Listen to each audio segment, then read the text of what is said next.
All right, Scott, we're back again. We're talking and people are listening, I guess. Oh, yeah. I don't know if anybody's listening. It'd be, We'll gather an audience.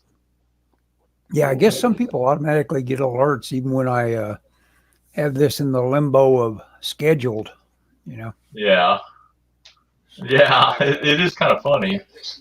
Oops, sorry. I got. That's all right. I I'm didn't do watching that the today. chat on my iPad. Um. So I'm working on lettering. This is page 17, and I got a little bit of lettering to do, and I'm just and after this, I'm done. This is issue 4, and I'm done. I have nothing else to work on. Wow, you did 4 issues. I was thinking you did 3 issues. Man alive. No, I did 4, man. 4 times what? 4 times what? What do you mean? Page Oh, numbers. 22 pages. Wow. Yeah, it was a lot of work. But I was looking at issue 1. I have a printout of issue 1, and I was looking at it, and I'm like, my art is so much better now. I feel like. Well, yeah. I mean, golly, you went on a grueling learn what you can do journey. Yeah. Yeah. I'm very happy. I'm very happy. Issue 4, I think, looked real. I'll show some of the pages, some of the finished pages. There's I've nothing. been sending these to Ellis. Some of them. Let's see. Just the good ones. No. I'm warts and all. I'm sending them to you. But I mean, I mean, this looks like a real comic book. Oh yeah. No, man, I couldn't believe the transformation that occurs by the time The lettering, yeah. inking and all that is dropped in. It just These aren't in order. it just says, "Wow, this is a I know comic book I can now read." Well, we got a colorist. It's gonna look great and the colors is really good. Oh, really? Yeah. Well, that's going to be so fantastic. The colorist is gonna start working December 10th, and I love this sequence right here with them in the Mustang, the cyborgs in the Mustang, and like what's cool is like when you letter stuff yourself. I wasn't crazy about right here on the motorcycle. I don't know if you can see that, but between her hand and the headlight, it kind of got a little wonky on me, and I completely covered it with word balloons. Yeah. Well, yeah, you can, that forgives a lot. Yeah. You know.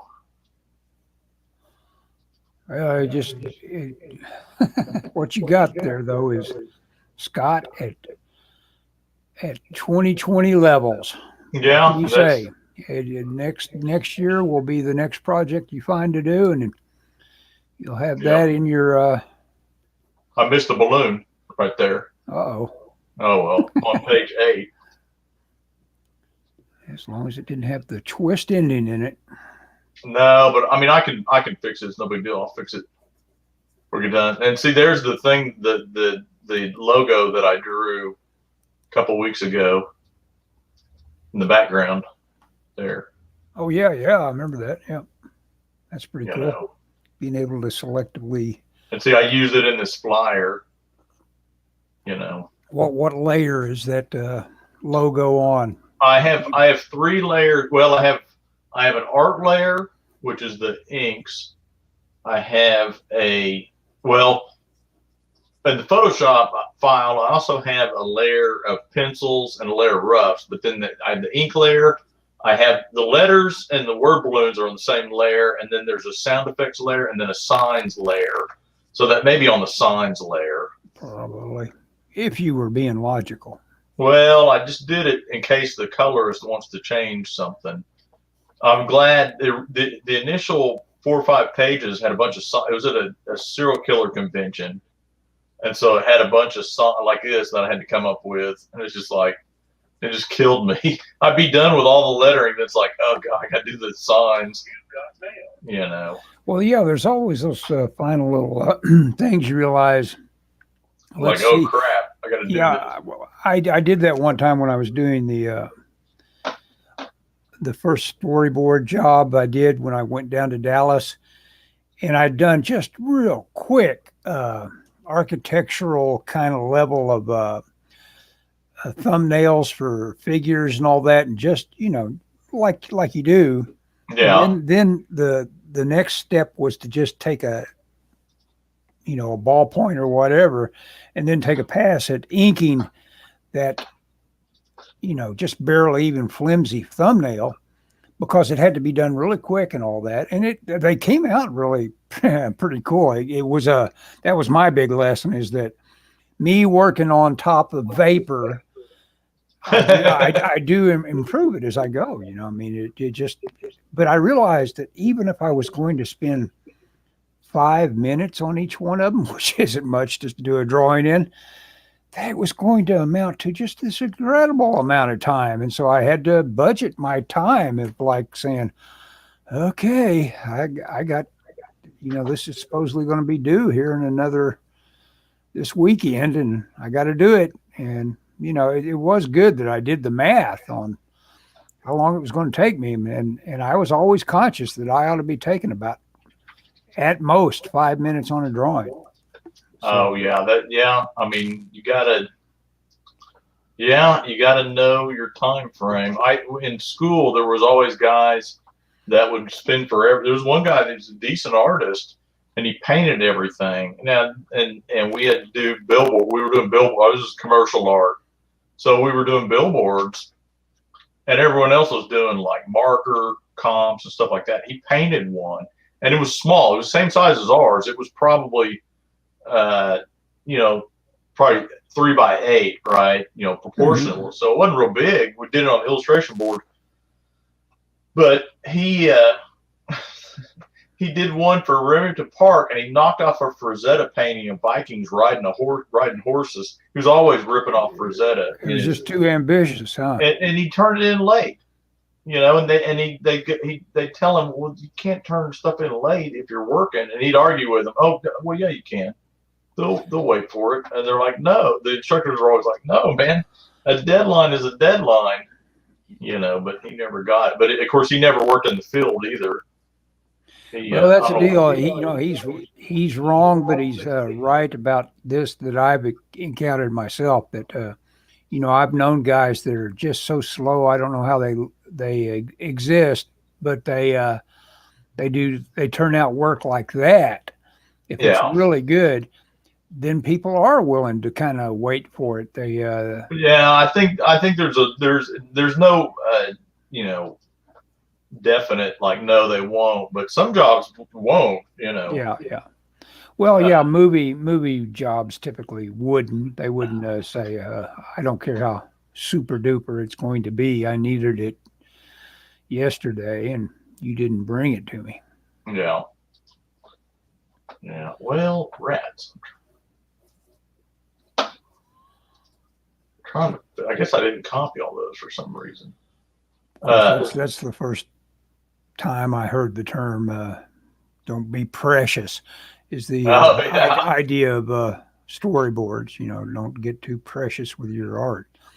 It's like, okay, I never thought I was precious, but I guess I might be. To an extent that you get into a little too much anatomy. Definitely on storyboards, you don't want to be knocking out a whole lot of anatomy when you're doing figures and storyboards. Yeah, I would agree with that. So anyway, so I talked to the writer on Monday just to see, and so this is done or almost done. The colorist is going to start coloring it on December 10th. So I'm finishing this up, and I mean, I'm almost done, so I'm not too worried about that. I should have it done by the time Monday rolls around with the long weekend. And then it's like, well, what are we doing next? So we kind of talked about what happens next. He's got to turn it into the company. And he said, as a formality, I have to put it through the submission thing. He said, but it's just a formality. And he said he said that they'll look at it and they'll figure out when to. He said really that's so they can figure out when to put it in the schedule, Mm-hmm.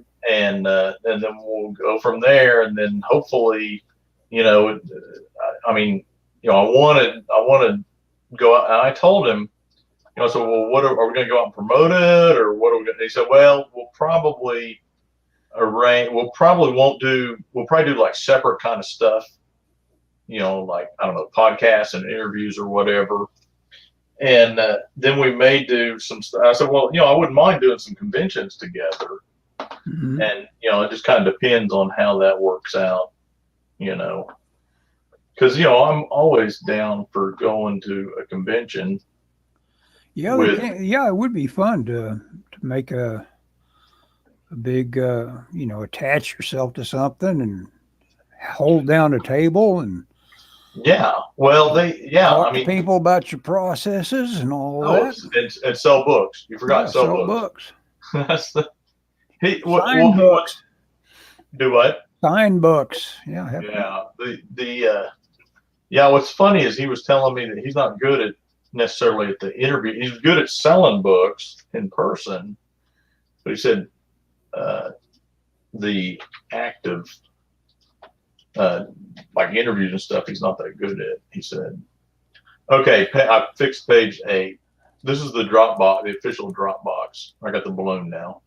It says what I'm seeing is thank you for using Adobe Flash Player. No, really? So that's floated up on top of your share screen. Have you seen that? I wonder why that happened. I guess because you quit sharing your screen. I think, in fact, Scott has left. Okay. Wait a moment. That's me that's done that. I'm sorry, Scott. Thank you for using Adobe Flash. I don't know why I'm hitting these alternate. Hey, Scott, I think we did this last time. I think I did it last time. No, I did it this time.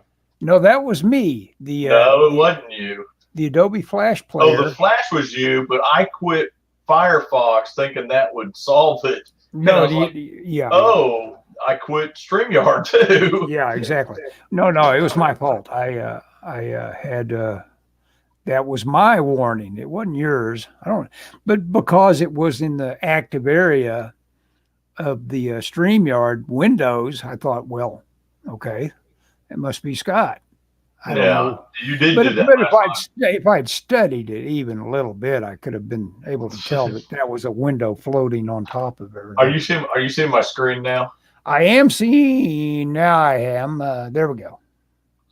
Okay, sorry about that. I ended up quitting Firefox. Well, which affected it all badly. Yeah, that's all right. It just made it more. I don't know. More I don't fun. know if anybody's watching. No, nobody is watching. I don't think. Oh, okay. So this is all for they'll catch later. Yeah, they'll catch it later. Maybe. Anyway, so in mid-January, I'm going to talk to the writer about what we're working on next.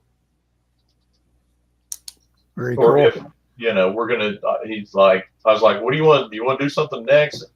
He has a few things he's working on now that he owes other people. Uh-huh.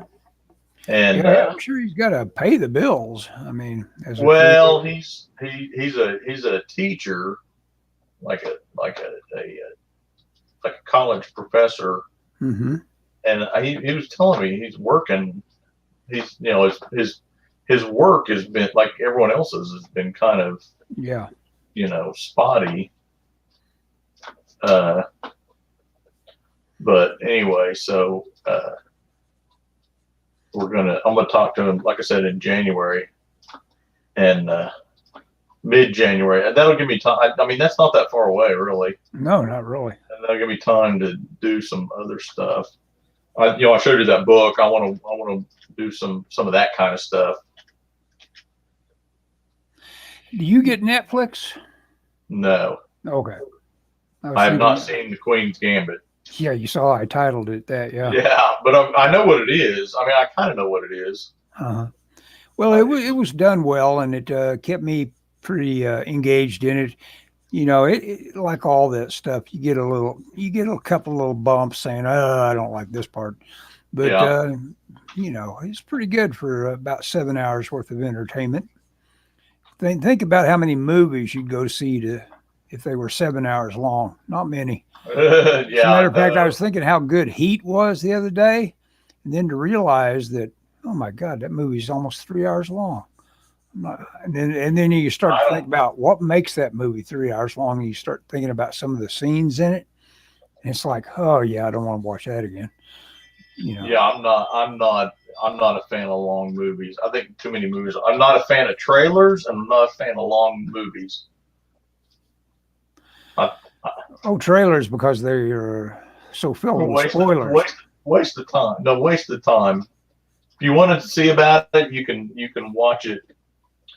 Well, I just saw a trailer that a movie that I couldn't be talked into going to see, and now that I've seen the trailer, it's like, hey, that was kind of cool. Which is Was Spider-Man 2, the one with the rhino in it.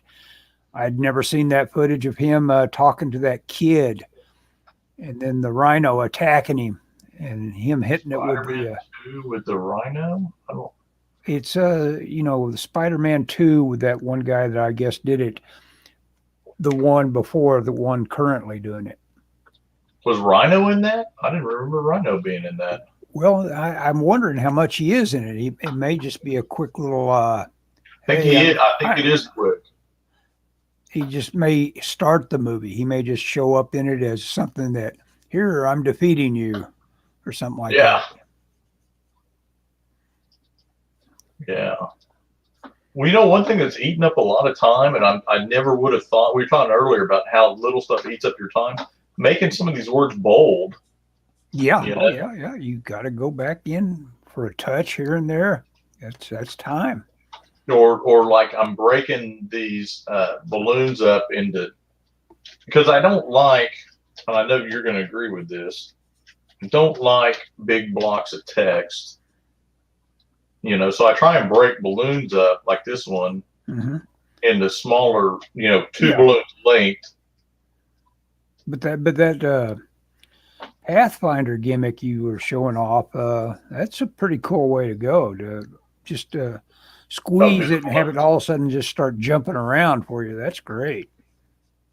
Because the way I do it, I have to give it a center command and all that kind of stuff in Photoshop, No, no. If you're and doing, start pulling it around and deciding, enter here or whatever to shorten the line length, and you know, I've got are a you lot of talking work. about for the word balloons? Yeah, for word balloons. Yeah, John Byrne is doing his in Photoshop, and I think he's just taking a big brush and just blobbing a shape really. and I mean, I outlining. can do that in Photoshop. I'm going to have to experiment right after this. Once if I can do it, and is there because there is some illustrator abilities in Photoshop. I know a No, little I think bit. he's doing this. Here, this is Well, what I okay, go think ahead. he's doing. Okay, so I'm going to make a new box or new thing. Are you in Photoshop? Yeah, that's Photoshop. Okay. You're in Oh gosh, CS2. I don't know why that made that so small.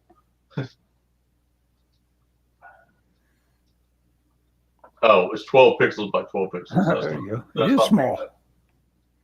enough. Let's see. I'm doing Doc Savage. You've read Doc Savage on Oh Skull yeah, Island, haven't you? which one? Oh, Skull Island. I never finished it. I listened to it.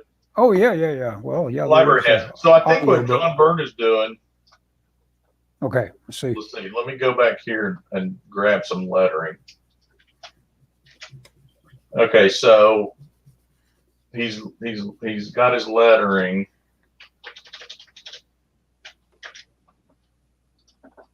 Okay, so he's got this. Sorry for the profanities. Okay, that's all right. Okay, I think what he's doing is he's he's he's taking it. Let's see, how would you do this? I think what he's doing is like taking a big. Now my pen isn't working right now, and he's just coming in and this is rough, but if I had it, he's doing the selection, and then okay, and doing outlining that it, stroking it. and then stroking it, I think is Yeah, what. yeah. Well, yeah, I do that kind of stuff. Yeah. I think that's how he does his balloons. Yeah. Well, I mean, that's a way you can do it, and you can, on your stroke, you could say, well, don't make it I don't know why accurate. it came Don't out make so it rough. accurate. Make it smooth it out a little bit, and then Yeah, that really came out rough. Well, I'm using the mouse for one thing. It'd be better if I had my when I last time I loaded my machine, the driver didn't load for my pen tablet. But yeah, it does that occasionally, and I don't feel like restarting it. What's that guy's name on Guardians of the Galaxy? That's the big muscle guy. I've done a version of him as Doc Savage here, I think. Oh, really? What's that guy's name? Yeah. What's He's his a wrestler, right? Yeah, and I know I almost had his name come to me and it didn't. It went away just as I thought I had it. That happens to me a lot. Way too much. Sorry to hear that, Ellis. Yeah, it's coming for me. Yeah. But anyway, so I'm what page was that? That was I'll use a Sharpie pen to finish the line work. Here, I'll make my screen large for a second. Oh, there you go.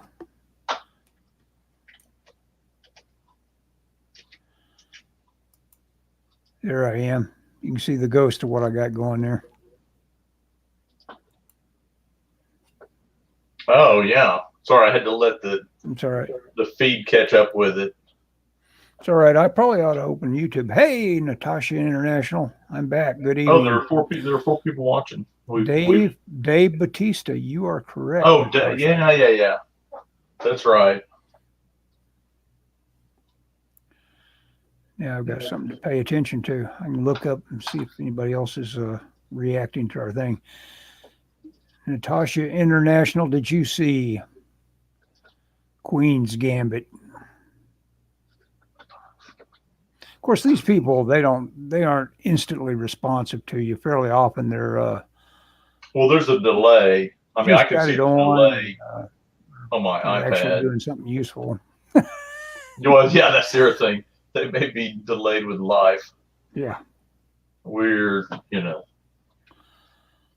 I don't like that boot. Now that I'm working in ink, I don't like what I'm doing. Uh-oh. Is this for drawn and quartered? No. Never heard of Queen's Gambit. Well, it's about it's this week's it's this week's obsession. It's this week's thing that everybody's watching. It's like the Bird Box, but it's this week. Exactly. It's what's out there that everybody discovers about the same time, and it's pretty good. I learned that the guy that's a chess player, isn't it? Yeah, it's about a chess player. It's written by the guy that wrote Logan.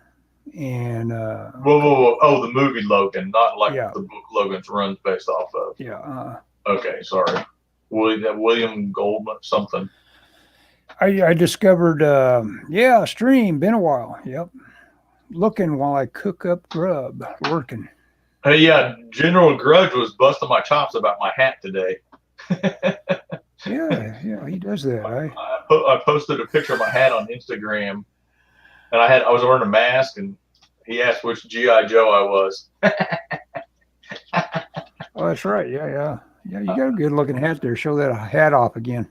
Well, I'd have to turn my camera on. I'm not turning my camera on. Yeah, you turned it off or turned it away. Yeah, well, but yeah, I told him I was Joe Master Flash.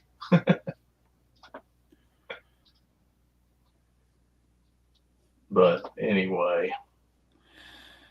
Well, anyway, the Queen's Gambit. I got the book on reserve. Is it going to be worth it, or am I going to regret it? Well, the thing is, I think almost everybody was automatically saying, "Is this a true story?" And I think without even researching, I can tell you it's not a true story, because if there was a woman that had been that gloriously great at chess, we would all know about her. We know about Boris Spassky and a couple other people that managed to get into the popular. I don't know, dude. The patriarchy would have held her down. Well, no. I No, think that's I'm the with thing. you. You get a Billie Jean King Right. and all that, and she would have been in that era. It would have been the '60s, and they would have been all over her. So I don't even have to do any research to know that she didn't actually exist. I wouldn't be quite as confident as you are, but I think that's a valid reason for suspecting it's not true. That it's a great extrapolation of something that would be cool if it was true.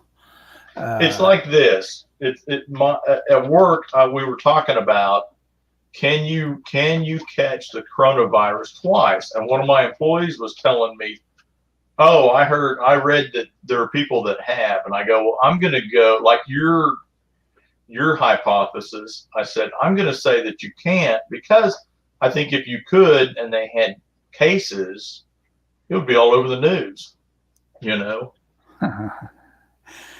Well, I think you're wrong on that one. I think it's real easy to catch coronavirus twice. I think Boris, the Yeltsin. No, it's not.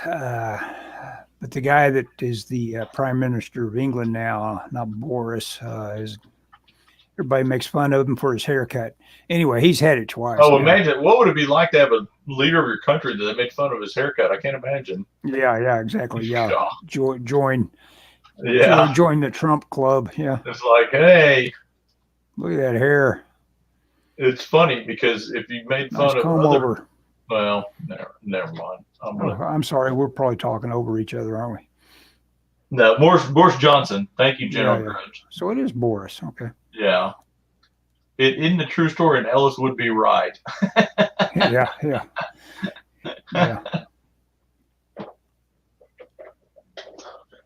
No, we would have known. She would have been so revered by now. Everybody'd know her name like George Washington at this point. If someone had done that. It's just like the, beating the Russians at hockey back then. Oh, yeah. Yeah, you're right. We went a little crazy for stuff just like that. Dude, when I was a kid, my brother and I watched that, and it was just like, Yeah, I seem to remember that happening. Man, I mean, it was freaking amazing. Oh, yeah. We loved it. Well, it should have been impossible. Like they say a couple of times in the little movie that this is not a hobby for the Russians. They are paid to be the world's greatest chess players. Oh, is that what the deal is? She beat the Russians? Ultimately. That didn't happen.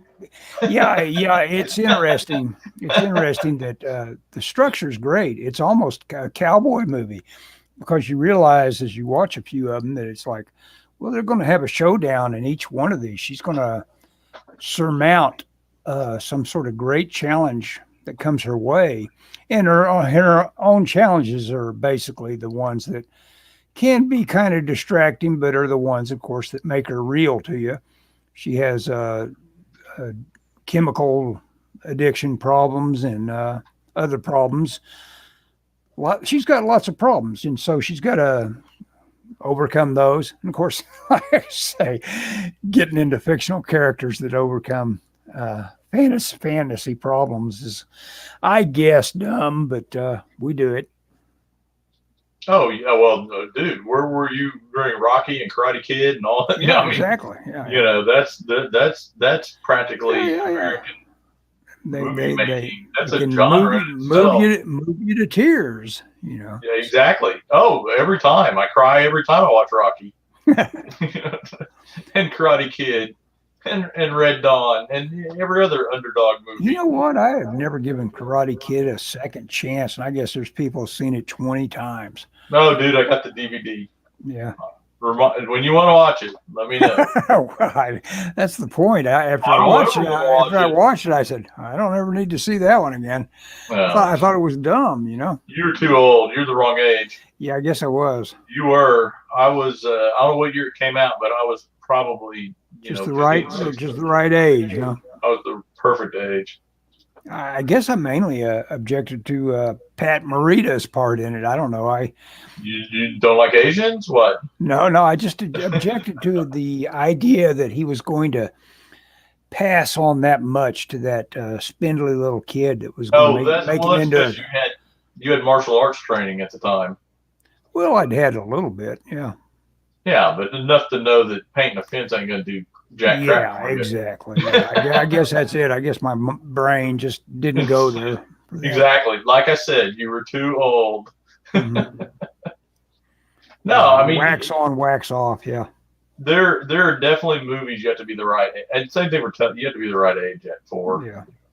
You know, and you know, I promise you, there's stuff that I think is just incredible that I would watch. I will watch until the day I die. That you're probably like, yeah. You know, Back to the Future. Do you like Back to the Future? You know what? They've got all three of them. I guess it's on Netflix or Amazon One. And I'm going to go back through because I think I may have missed number 2. Oh yeah, I like the first one. The other ones I'm a little iffy on. The cowboy one is cute because calling himself Clint Eastwood all through it. That's cute. I thought a little too precious. Yeah. To use the word of the day. Yeah. General Grudge says he's trying to draw, can't find my glasses. That can be challenging, but that's almost like an art experiment. Yeah, General Grudge is interesting to look. He's always doing studies and sharing them on Twitter. So it's cool to see somebody, straining away at it and trying to inject a little bit of growth into themselves by virtue of doing the hard work.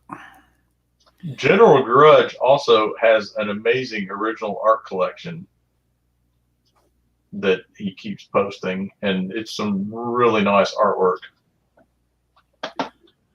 Or the stuff he's been posting was like John Byrne stuff. Very nice. Back to the Future 3 is the best. Yeah, I would probably go with, considering I may have only seen 2, I think I probably enjoyed 3 most. Honestly, I'm going to go with number 1, like Star Wars. All you need is the first one. Everything else is fluff. But I mean, the others are okay. Don't get me wrong. Zemeckis is a guy that probably hadn't worked enough for all of our benefits because he's a good director. I love Castaway. I love Gump. Those are good movies. And I love Used Cars. Have you ever seen that? Yes. Kurt Russell. You should see my collection, Scott, before I bought my house. Yes, I should have. You still have some nice stuff for sure. Oh, okay. Natasha said, first off, going back up, Cobra Kai is pretty good, Ellis. I've heard that, and that'll be a mystery to me too if I enjoy that. But the guys, I really like those Red Letter Media guys, and they say it's good. You should watch it. My only problem with Cobra Kai was they started off with a good premise of and then they kind of flipped like who the bad guy is on you, and then they couldn't decide which way to go on it, and that kind of bugged me. Well, it's this guy, I guess, that's been handed that humility lesson of being beat by that spindly little guy, right? That he's no longer as full of himself as he used to be, right? Well, he's a mess, and that's kind of part of it. It's Daniel's life goes on, and he prospers, and what's his face? Johnny's just goes down the toilet. Oh, really? Okay. Yeah. Well, see, that may be interesting. But I regret that I would even think about, refreshing my memory on it by watching it again. I'm just not going to be doing it. I'm sure of it. I'm sure you're not either. So that'd be what's keeping me away from Cobra Kai, even though, having something to binge watch is good. I do enjoy that. Really getting into something. Do you binge watch it, or do you just watch it like? Well, no, I don't just watch one after the other. That Queen's Gambit, I watched them. Oh, it probably took me the whole week to watch it, and there's only 7 of them. Yeah, that's kind of, I like to have, and I can't find anything I want to watch right now. Of course, I don't have Netflix, but I mean, I have Amazon Prime, and I just can't really, there's just nothing on there that really is interesting me. Oh, man. I watched Get Shorty. Have you seen that? Oh yeah, I love Get Shorty. The That's me and series? my love of Elmore Leonard. That's I'm talking about the series, not the movie. Oh no, I haven't watched the series. Huh? Oh yeah, I started it, yeah, but I didn't continue with it. Well, I think it gets to, I haven't read Leonard's book, but I'm assuming it goes way too far from Leonard's book. That's my assumption. They've got, but of course you could get things right and still be Leonard-like, because Justified, man, that was one that, and Leonard was right there for all of that. He was telling them what they were getting right and everything like that during the making of it. Of course, he died during it, but were they not listening to him, or did they no, just no, go? no, they loved their Elmore Leonard for Justified. No, they were trying to give you that Elmore Leonard magic. Okay, so if you're keeping track at home, I just got page 17 finished. All lettered, and you're almost done. Yep, I'm got to 22, so I'm within 5 pages. I've been working out on the elliptical. We have an elliptical. I don't know what they're called, not a bicycle, whatever you call the thing here at the house. It's a nice one, and I've been doing that every other night. Even though you've got like boy, that came out. He's moving along way too low. I got him big gorilla bodied. Not good. It's not dynamic at all. But it kept me busy while I was talking to you. You know what you're missing in that pose, I think, Ellis? What's that? I think it needs a thrust. Yeah. He's kind of loping. I think I think all you'd have to do, of course, have you inked it? No, it's got inks on it, but no, you're right. And again, it's got that thing of not coming at you right. It's not got one back and one forward or anything like that. It's still kind of cool though. Yeah, I'll do another one. I'll do another something. I'll do a little something trying to do what General Grudge does all the time, to see if I can channel some Kirby. Nothing wrong with that. No. Yeah, let me share a couple of things that I got. I got them right over here. This is a Joe Rogan recommendation, The Art of War by Stephen Pressfield. Oh, I just turned that back into the library. It's really? Not well, you were keeping it from me because it's waiting for me as a book at the library. It's The War of Art. The War of Art, yeah. You said Art of War. Did I say The Art of War? I didn't think I did. Maybe I did. No, you said it's The War of Art. But it's I'm going to check the tape on that, by the way. Check the tape, and then you can apologize when I'm right. Okay, The War of Art, Stephen Pressfield, and it came as one disc. It's got MP3s on it instead of your AIF discs. Oh, really? So I've got the entire thing on the one disc. But even when I converted it in iMovies, or what do you call it? Not iMovie, iTunes. It still came out only 3 disc long. So, it's a real short book. Yeah, short book. It's a great book about General Grudge said it's about breaking through those barriers that's keeping you from finishing or starting and stuff. Yeah, if you're an artist, it's a valuable book to read, I think.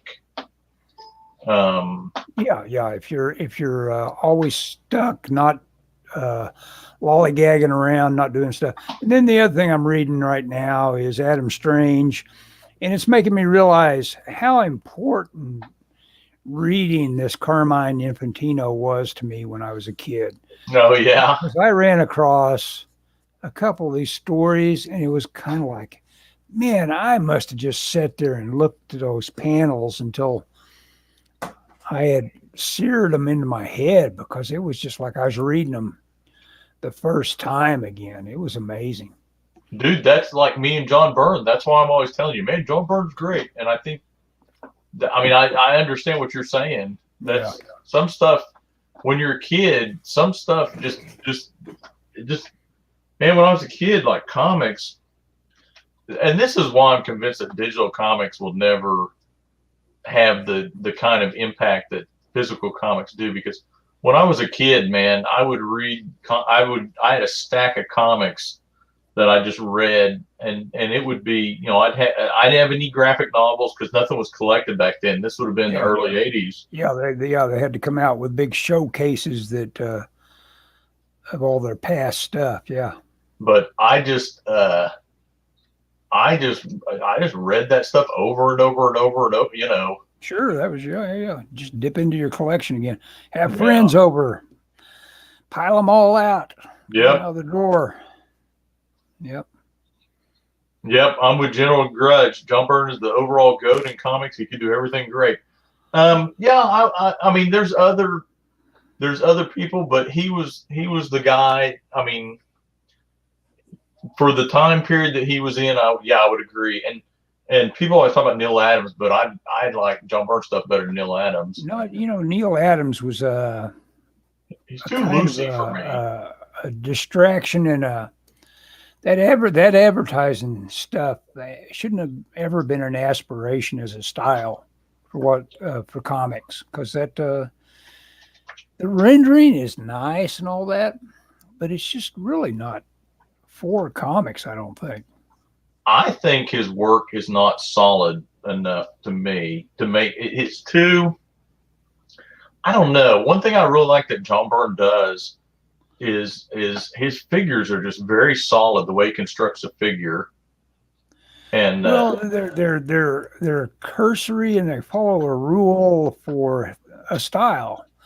And Neil Adams is doing something he learned to do to make clients happy.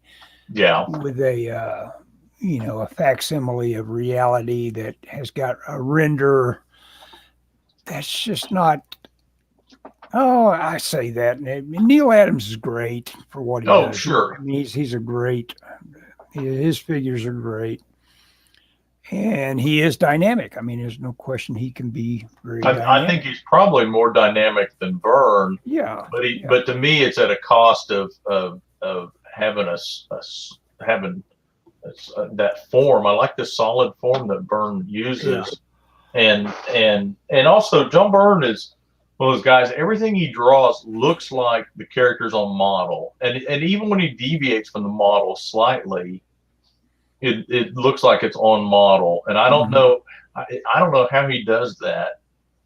I mean, it's just something about the way he sees them, and to me that's pretty cool. Yeah, I've defined it before. Drawing is measuring, and that's what he's got in his head. All he has to do is be consistent with how he measures out how big a head is and how big a shoulder width is from this to that, and and then he's on model. Basically, that's mainly the thing that gives you on model, is whether or not your measurement of thing. That's why people talk about how hard anything is to draw, like a Homer Simpson or anything like that you think it'd be easy to draw. You've got to nail it at that point when it's just being reduced to that simplistic thing. You're going to have a hard time producing a Charlie Brown that everybody thinks looks like Charlie Brown until you've done it, until you've drawn him about 20 times and are paying close attention to what you're doing. And I think that's the thing with Byrne is even when he was a kid, he just drew this stuff so much that he figured out, and then he was able to extrapolate some of the lessons on some of the newer characters that he did. That book that you gifted me with for some ridiculous half-price book price of the 60s to the 70s. Those Ollies. Wait, what was that? I'm sorry, what? What did you say? What'd you call them? Ollie's is where I got it, not Half Price Books. Oh, okay. What was the name of the book though? It was, Marvel Comics from, and there's 2 years, like 63 to 76 or something that. Yeah, that's it. Pretty much, yeah. Yeah. Yeah, Neil Adams wasn't that great a writer. I mean, anybody that brings you a concept called skate man, you know he's kind of reaching as a creative talent. Yeah, a writer. Yes, I agree. Everything whatever General, I don't know what he's going to say next, but whatever General Grudge says about John Byrne, I agree with. I suspect General Grudge and I are of the same ilk on this. Yeah, Byrne could take a character. Here, I'll start sharing these screens. I guess people appreciate that if they join you in a chat, if you share their thoughts on screen. Yes. Byrne could take a character, make it modern, but never sell out the original iteration of original creations. Yeah, right. I mean, yeah, he's not. Well, he's not going to forget about Kirby on Fantastic Four. Yeah. Well, and I think something else to appreciate John Byrne, I think it helps if you look at him in the context of the Bronze Age, because what he was doing fit in with a lot of what was going on by some of the other guys, a Bushima or a whatever. He just had the ability to kind of his tweak on it was just enough to really make it. He made it his own, but it still was in that sensibility of how they were drawn, kind of fit in what the Marvel house style was in, that mid 70s when he broke in. Yeah, that book that goes from 63 to the 70s is you get your biggest slap in the face in terms of like things are going to change here really quick, really suddenly. Yeah. When you see Steranko, you realize, oh, well, the gates got opened and, because they quit just totally depending on Kirby and that crew that were all trying to look like Kirby. And it became something like, oh, well, we can do some different things now. And, of course, that's when I totally lost interest in it. But at the same time, right down the road was going to be coming like Byrne and several other people. Step in a lot of that. Steranko, the thing about Steranko that keeps me from being a bigger Steranko fan is he's so loose with his anatomy, man. And his figures look really elongated to me in some shots. Yeah. He pushes a lot of stuff like that in a kind of I'm trying to think of who might have influenced him a lot. There's a guy that was a Lou Fine maybe, but that kind of push of characters of saying like let's go with something really. It's got a lot of gesture to it and all that. And he was all about the gesture. And it was more important to follow that line of action in his figures than it was for his anatomy to be right, which I agree with. I think that's another thing that you could say, maybe that's what bugs me about a guy like the guy I was talking about that bugged me. No, Neil Adams. Oh, Neil Adams. He wouldn't let himself do that. He would, Todd McFarlane, Jim Lee, David Finch, and Frank Cho for me. Yeah, I know what you're saying about on their draftsmanship. Yeah, they're pretty amazing. Let's see. Todd McFarlane, I like some of what he does. Jim Lee is he can do anything basically. I like Jim Lee. Jim Lee's real good about he draws a real solid figure. I think Jim Lee he over renders for my taste. And I know that that's the deal. He could be Frank Miller if he chooses to be. Right. And he has done some comics where he did like a European kind of look, and it was kind of cool, but I mean, he does what he's doing. I mean, he knows what he's doing, but for my taste, it's a little over rendered, just for my personal taste. But who else was on the list? Finch is a lot like who else was on the list? And Frank Cho. I like Cho okay, but I don't want to read just comics about jungle women. And he's not he like when he did a run on Avengers, I think, a while back, long time ago. And I picked it up, and it just didn't. He just didn't have the knack for drawing. I don't know if it's he didn't have enough Kirby in his veins or what. Well, yeah, nobody's really got that sort of a big thing that Kirby has. That would be hard to come by. I don't know what Kirby had, but he had it in such spades that nobody's ever going to touch it. Oh, sure, but I mean, some people, I don't know. I'm pretty picky about my art, though. Yeah. Well, yeah, I think we all are, and we're all picky about what we'll put money out for. Oh yeah, that's and even going to a store these days. Of course, I guess they're if they weren't dead before, they're dead now. Comic book stores. Oh yeah. No, they're still out there. They won't go away. It'll be the companies that go away. Yeah, I guess they're in the race for that. Yeah. Yeah. Well, I was watching a video today that was talking about how, they were talking about Marvel just canceled a bunch of titles. Yeah, a lot of stuff being. But they were putting out too many titles. I mean, if Marvel. I mean, I'm a big Marvel guy. If they put out. I'm not reading anything of Marvel right now. If they put out a dozen solid, good titles, and I'd probably buy every one of them. I mean, I buy. I got a big budget. I can buy whatever I want to buy. There's not that much coming out that I want to buy, especially what is it, $5 or $6 an issue? Yeah. Someone was talking about being able to go to the store for $5 and walk out with a bag of comics. Instead of just one. I would. But I would buy. I mean, I'll buy stuff I like. I mean, I want the comic companies to make good comics. If they make good comics, I'll buy them. But I'm not going to go and buy some of this junk they've been putting out. Well, I saw that one person that managed to have their art go viral by virtue of being what everybody considered bad. It was like a Miss Marvel or something like that. Oh yeah, that. Oh gosh, it was pretty. It was pretty blunt. Is how I'd say. The look of the character, but if everything in the comic book looked like that, it'd been very consistent, and Well, the problem there. Okay, I don't know anything about the artist.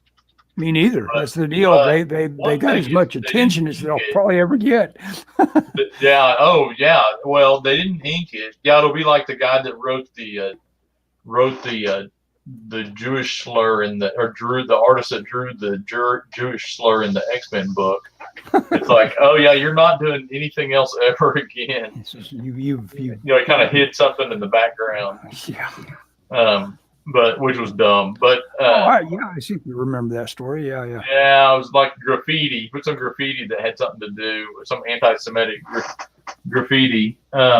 He tried to work the Lord's or what is that? The Elders of Zion mythos in there or something. Yeah. And but yeah, I feel sorry. Then there's some comments I want to address, but I feel sorry for the artist for the Miss Marvel thing because they did not ink that artist, and that art was not good to not be inked. Oh yeah, it was the Muslim guy. I forget who it was. It was on one of the X-Men in gold, I think, or blue or whatever. Yeah. But yeah, Marvel did not do that guy any. Or I say guy, could have been a girl. That artist any favors by not inking that art, and it just and then is that the way it hits the stands? I mean, does it hit the stands as pencils? Is that how the look is? Yeah, that was the finished thing, but it just wasn't clean enough pencils to. Yeah. And if they'd had a professional inker go over it, and then I think it would have been fine. Yeah. I mean, other than it's Miss Marvel and everybody complains because she doesn't look like, Yeah. No, good inker. Like she used to be. Which good inker. I mean, that's a different argument. You know, that's character design, not art. But I think Marvel, I think Marvel tried to put that book out on the cheap because they were doing it as a because it was on the Indigenous Voices thing. I think they just didn't have a budget. They didn't know if it'd sell, so they tried to skip a step, and that art should not have. Whoever the editor is should have never let that happen. Well, yeah, maybe it's just some sort of weird pipeline decision that they said, "Hey, we probably can, and maybe you know if it's new art, they turned it in late. You know. Yeah. Okay, I want to go back and answer a couple questions. Huion, I don't have a Huion tablet. I do have a Huion light table. I think they make, and I've used for years. I think they make quality products. I've heard good things about their tablets. Ellis, who's the guy that reviews all the stuff that does the letters, the brushes for? No, yeah, I know who you know what I'm talking about. Yeah, I've got his brushes. Is it Fraga? No, it's not Fraga. I think it starts with an F. Look for reviews on the whichever one you're getting, and that guy's reviewed a bunch of Huion stuff. I think if I was in the market, I don't know if you're talking about a tablet or a monitor tablet, you know, where you draw on the screen tablet kind of thing. But they all look pretty good. If I have a Cintiq, I don't work digitally, but if I did and I needed a tablet, I would 100% look at a Huion because the prices on all of them are pretty cheap. Do you have a Cintiq at work? I have a Cintiq. I don't have a. What's the tablet that you draw on with the screen? I don't have that. Okay. Can't think of anything tonight. Anyway, I don't. What's funny is they bought one of those at my work, a huge one. It's like, I want to say it's got to be the biggest one they make. One of the guys in the 3D department wanted one, and so they bought him one. And the guy ended up quitting, and it's now sitting in the IT department, just floating around waiting. I asked the IT guy, I was like, "What happened to that thing?" And he's like, "Oh yeah, that's in the IT department because we don't." He said that was like $3 or $4 grand. We don't want that walking off. Yeah. Speaking of stuff, Wacom. Yeah. Wacom. Well, Wacom's the brand. Yeah. But it is a Wacom tablet. Yeah. Speaking of stuff you don't want walking off, I had in my hands this morning and yesterday. I got out of the safe and I took it to production. Nadia Comaneci, the gymnast, her 76 gold medal. I was responsible for that today. Oh, really? Yeah, we're doing. Nadia Comaneci lives here in Oklahoma. I don't know if you knew that or not. Yeah, because she married Mark Connor. Did she go to OU and teach or something? I think she was working on the gymnastics team for OU or whatever. Her and Bart Connor. But they do stuff with us occasionally. I don't know what happened there. But anyway, they're selling, or they're not selling. They're auctioning off a duplicate of her medal, and we're producing it. And since my department does that, actually my department, I now have 2 departments. It's a monitor tablet for Black Friday on Amazon for $200. That's probably Natasha, you're referring to the Huion? Yes. And some big jerk says, I have a little Wacom, wish I had a big one. Yeah, the big ones. I watch this guy that does tutorials, Bora Dante, and I tell you, he went through every product iteration. He tried to work on the iPad. He loved that. He was always working on his ergonomics, working on the iPad. But he finally came back, and a lot of it is ergonomics. He came back to his big, oversized Wacom-like tablet and just working on the screen. And there's a lot to be said for this. Working on a monitor tablet and painting into it like it was a piece of paper is you're always going to be wrestling with trying to get that perfect in terms of like how you're looking at it as you're drawing it on your back and everything like that. You're always going to be wrestling with. But That's why I don't. if you lay out that little tablet in front of you and get squared off to your screen in front of you, you'll have just great posture. I mean, you won't be looking down at anything you're drawing. You're looking up the screen as you draw. Yeah, I would. I'll say this: if somebody is gonna, this is like, I want to draw digitally, Mm-hmm. and they say, should I buy a like a tablet that you, or a tablet with a monitor, whatever that's called. Yeah. I would say buy the cheaper one and just get used to it, because I think you'll get used to it. And I think if you buy the monitor first, unless you get the $200 one, sounds like a good deal, but I think if you're just getting into it, if you can train yourself to use that Wacom tablet and draw, but keep your eye on the screen, I think you'll be ahead of the game, and you won't be tied to that. I don't like working on those big monitors. I think Borodante discovered the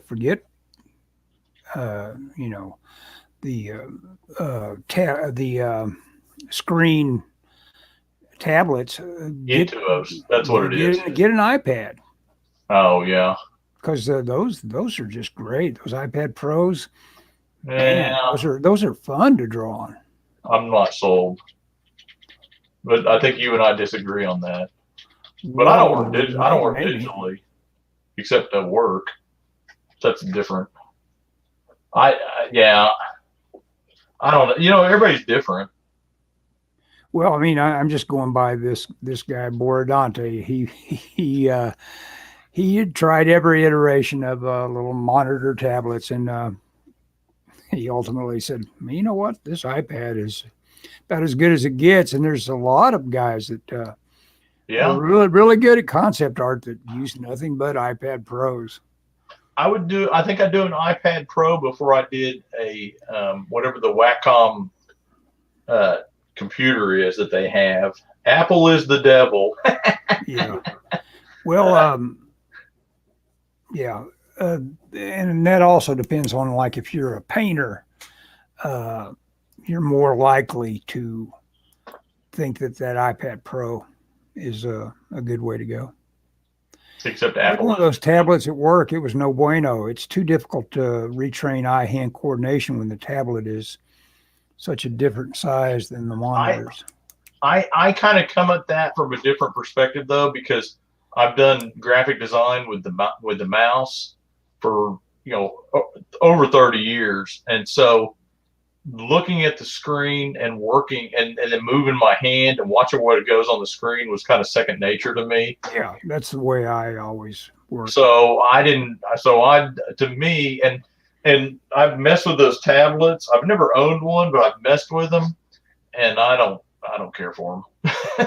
Well, I had the option. I mean, they were just being handed out at the video game company I worked for, Heavy Iron. They were like saying, "You'll want this, won't you?" And and I was producing concept art, and I said, "Nah, this is not as good as I like to do it on my tablet." Yeah, well, I think my problem is there's a little bit of your pen isn't exactly on the end of your line, right? And I don't like, and I haven't messed with it in a long time, but the one that I messed with got warm. And I don't like leaning over the warm thing. It's just, Mm-hmm. No, it's you got to just totally. But now it speeds people up, I think, a lot to work that way. I think people that are working traditionally, I think, that want to go digital, I think it works good for it's a good step. I mean, yeah. If you're going to step out and leave Oklahoma, for one thing, and find yourself among other working professionals, yes. That's not what I'm saying. Get used to working. Well, no, used to working on a Cintiq. You're misinterpreting what I said. What I'm saying. What I'm saying is, if you're working traditionally, and you want to move into digital, and you don't have a computer background necessarily, an extensive one, then drawing on what you're looking at, drawing on an Intuos is a good step for a lot of people. I think it is harder for people to go from paper to a tablet off to the side. I just want to scan my pencils and ink digitally and put my stuff on Webtoons. There you go. I've considered, and I may mess with it. I have a little bit of a break since I'm done with my comic. I've considered trying to ink digitally some. I don't know. It'll probably be more frustrating than, but I may. I don't know. I bought a new pen today. It was it was like a Pentel brush pen that I saw somebody did some. I saw somebody doing a demo online on their Facebook page, and I said, "What pen are you using?" And so I got a couple of them in today. I was gonna mess with them. They're you gave me a similar pen, but this is like a brush version. One you gave me was not labeled as a brush version. Oh, by the way, page 18 is done. Surface Pro, isn't that what you had, Scott? No, that's what a lot of people use. Oh yeah, Doug is now streaming. Our numbers went down. Zippy the unicorn again? No, I had oh God, what was it? I had some kind of Windows tablet thing. It was made by Adder. I still have it, but it was like a tablet, but computer, and it was pretty good size. And it wasn't super expensive, but it just got to where I think it was running out of room, and it was kind of clunky. I did a lot of stuff with it. I thought Ellis was zippy. Ellis could be. I am zippy, but that's I'm not the Zippy the unicorn. He's not the zippy. He's just a zippy. He is zippy. There's my little last drawing of the night. I think we've been on 1 hour and 6 minutes.